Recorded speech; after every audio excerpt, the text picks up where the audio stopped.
బ్రాహ్మణుల్ని గౌరవించండి, అర్చకుల్ని గౌరవించండి. అర్చకులు చాలా కష్టపడుతున్నారు.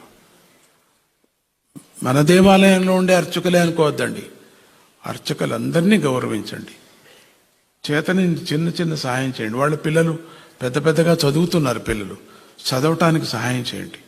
నాకు చెప్పండి, ఈ అర్చకుడికి అబ్బాయికి నేను ఇంత చదివిస్తున్నా, ఇంత ఫీజు ఇచ్చాను అని చెప్పండి. వచ్చి ఈ అమ్మాయికి నేను పెళ్లి చేశాను, నాకు ఏదో ఖర్చు పెట్టి అని చెప్పండి. వచ్చి చెప్తారా? చెప్పండి.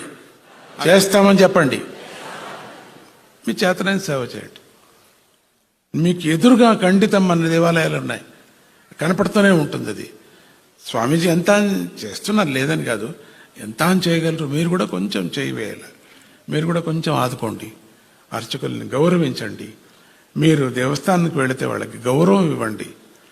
ఒక జవానాలాగా ట్రీట్ చేయొద్దండి, బాగుంటుంది. అది చాలామంది చేస్తున్నారే, జీతం ఇవ్వటం లేదు. ఎంత పాపం అంటే వెళ్ళిన భక్తుల యొక్క పాపమంతా మీకు వచ్చేస్తుంది. అయ్యో అనుకుంటే చాలు, ఆ అర్చకుడు ఆ నీళ్లు పోసేటప్పుడు ఏడుస్తే చాలు, తిట్టించుకోని ఇక్కడ ఉండాలన్నా నేను ఈ సంస్థలు, అయ్యో అని అభిషేకం చేస్తూ ఉంటే చాలు, క్లోజ్, మన జీవితం క్లోజ్. అన్యాయంగా పనిచేయకండి. శాపం కాదు అది, నీళ్లు, కంటి నీళ్లు, ఆ ధార దేవుడి మీద పడుతుంటే మనం ఏమైనా నొప్పి చేసింటే ఆ నొప్పి నిజంగా మన ఇంటికి తగులుతుంది. చేయొద్దండి. ఎవ్వరు ఎందుకు చేయాలి? మనం నీకు నమ్మకం లేకపోతే పోనే పోవద్దు, మాత్రం చేయొద్దండి. మనం ఒక ముద్ద తింటున్నాం, ఒక ముద్ద వాళ్ళకి ఇవ్వండి. ఎందుకు ఇవ్వకూడదు? మనం ఈరోజు రక్షణ చేస్తున్నారు ఆలయాల్ని. ఎవరు చేస్తున్నారండి? ప్రపంచంలో ఎవరు వెళుతున్నారండి? అందరూ చదివి కంప్యూటర్ వేసుకొని అంతా అమెరికాకి వెళ్ళిపోతున్నారు. కారణం ఏంటంటే వాళ్ళది ఇక్కడ మర్యాద లేదు. ఎన్నో గుళ్ళు మూతబడి, దీపం లేదు. ఎన్నో గుళ్ళు, ఎన్ని సంస్థలు చూసుకుంటాయి. ఎంత గవర్నమెంట్ ఎంత అని చేస్తున్నారు. అన్ని గవర్నమెంటే. మా ఇంటి వాళ్ళంతా ఊడ్చాలా, ఆ ఇంటి దగ్గర వచ్చి అంటే ఎంత గవర్నమెంట్ ఏం చేస్తుంది? ప్రజల్లో హిందువులమై మనం, భారతీయులై మనం, భారతంలో పుట్టి మనం ఇది గౌరవం మనం ఇవ్వకపోతే ఇంక కొన్ని రోజులకి ఈ ధర్మం క్షీణించిపోతుంది. మీ చేతనైన సహాయం చేయండి. నాకు చెప్పండి, ఈ అర్చకుడికి మేము సహాయం ఆనందంగా మన గుడిలో ఉంటారు వాళ్ళు. ఫస్ట్ మనకు దొరికేవాళ్ళు మన అర్చకులే మనకు దొరుకుతారు. పాపం, ఏం 10 రూపాయలు మనం ఖర్చు పెడుతున్నాం, 2 రూపాయలు ఇవ్వండి వాళ్ళకి చాలు. ఎంత ఆనందపడతారో చెప్పలేను ఆనందం.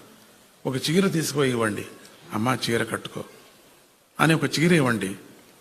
భార్య ఉంటుంది కదా, పిల్లలు వాళ్ళకు ఉన్నారు కదా, ఆ పిల్లలకు కూడా ఆ ఫీజు ఒకటి కట్టండి. ఎప్పుడో పారి నేను కడతానమ్మా, ఇదేంటమ్మా యూనిఫారం ఇట్లుంది, యూనిఫారం నేతు మన పిల్లలే అనుకోండి. ఒక పిల్ల మనకు ఎక్స్ట్రా పిల్ల ఉంది అనుకోండి ఇంట్లో, చెప్పండి చేస్తానని చెప్పండి. ఒక్క చీర ఇస్తే ఏమవుతుంది? మీకు అంటుపోతుందా? 4 చీరలు తీసుకుంటారు, ఒక చీరకు తీసి పెట్టండి. నీ పిల్లకు నేను ఫీజు ఇస్తున్నానంటే చాలు. గౌరవంగా చూడండి. మనమేదో పని ఇచ్చి మనమేదో పరమాత్ముడు ఇస్తున్నారు. భగవంతుడు మీకు ఇస్తుంటే మీరు అక్కడ ఇస్తున్నారు, హుండీలో పడుతుంది. నీ గంటేం కాదు అక్కడ, అర్థమైందా? భగవంతుడు ఇస్తున్నాడు, మీకు బుద్ధి పుట్టించాడు. ఫ్యాక్టరీ కాదు ఇది. ఫ్యాక్టరీలో ఉన్నట్టు మనం అట్లా ఇష్టం వచ్చినట్టు పురోహితుల్ని, అర్చకుల్ని ట్రీట్ చేయకూడదు. మహాశాపం అది మీకు. ఎట్లా శాపం? మీ పిల్లలకు వస్తుంది, అది మీకు కాదు. నానా శాపం. ఇంకా నేను ఎక్కువ చెప్పను, ఎక్కువ మాటలు చెప్పకూడదు. ఇక మీరు గమనించారు, నా ఫీలింగ్ మీరు గమనించారు. ఇప్పుడు అన్నం పెట్టి అవమానం చేస్తే ఎవరండి తింటారు? ఎవరన్నా తింటారా? మా ఊర్లో ఎవరు తినరు, మీ ఊర్లో తింటారా? మా వంశంలో తినరప్ప. మేము అన్నం లేకపోయినా సస్తాం కానీ అది తినం మేము. జ్ఞాపకం పెట్టుకోండి. ఎవ్వరూ కూడా ఏ అర్చకుణ్ణి, ఏ పురోహితుణ్ణి అవమానం చేయకూడదు నా భక్తులు. అది నా భక్తులు అనిపించుకున్న వాళ్ళు. జై గురుదత్త, శ్రీ గురు.